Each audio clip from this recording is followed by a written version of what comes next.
Thank you, and yeah, this is a really big stage. Never done this before, but I am Mike Allan, and I'm proud to be able to share my story with you. It was after my third occurrence with metastatic malignant melanoma that I was placed in hospice house.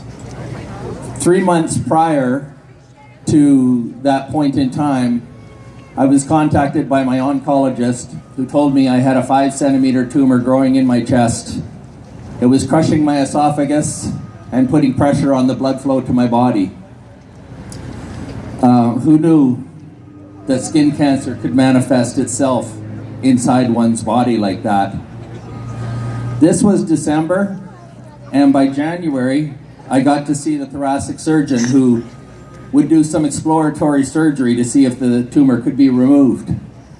The surgery was performed, and much to my dismay, there was no hope. They couldn't get the tumor out. What followed were the never-ending trips to emergency. For the 2 years prior to this point in time, we had traveled 1,600 kilometers every 3 months to a cancer clinic. The standard approved treatment for my type of cancer wouldn't work. And so I had to enroll in clinical studies in order to try and stay a step ahead of my cancer. I might use my notes a little bit more.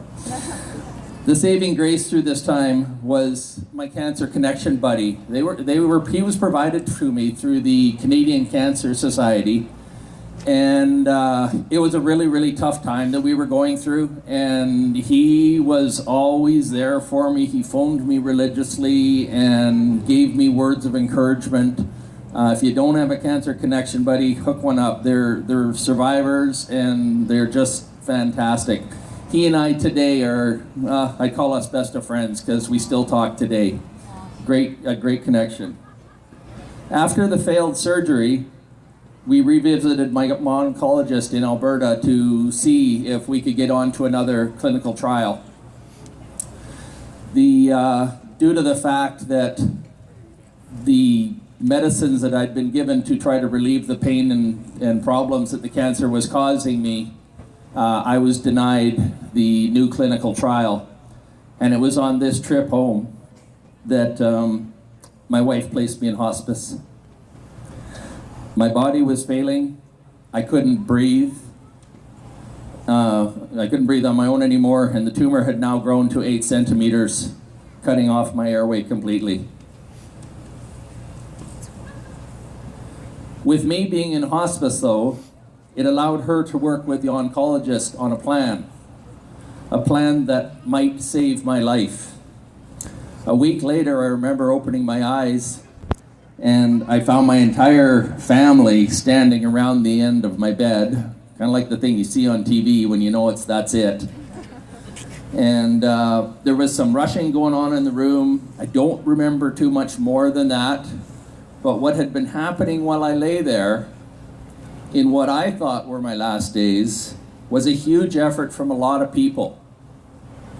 And due to the fact that my clinical trials were in another province, this further complicated our travel and expenses involved in my treatment.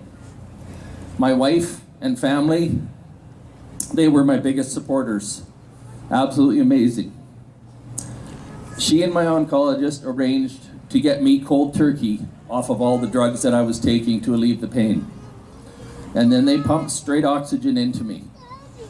And they hoped that by doing this, I would have the faculties to pass the test to get into the new trial with my oncologist. That he said he was pretty positive that it would work, but it was a risk for sure. The local fire department came to our aid and provided us with a bunch of oxygen bottles for the back of the truck, and then they placed me on the back seat with the oxygen flowing freely. My wife and my family headed off on the 8-hour drive through the mountainous highways to get me to the cancer clinic. I don't remember the trip, but I do remember being wheeled into the cancer clinic. I remember I was in a wheelchair and I was holding this big oxygen cylinder, and somehow some way, I passed the test. Woo! And was given my first new taste of the new clinical pills that would come to keep me alive.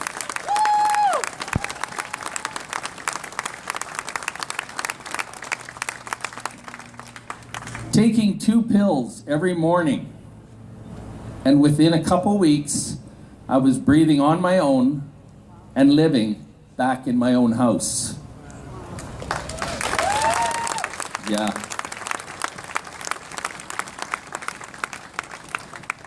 That was the spring of 2011, and today I'm still here and have had no reoccurrences to date.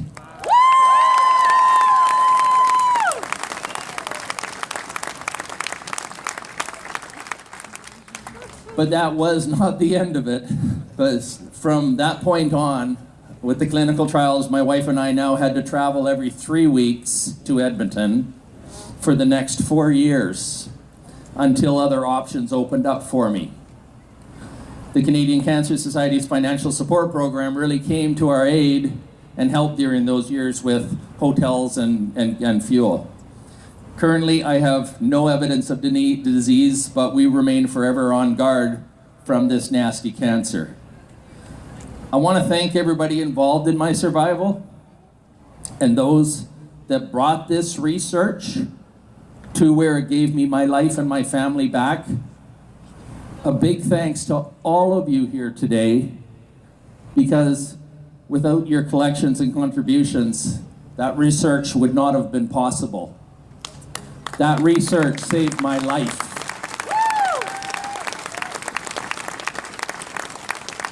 Today, there is hope.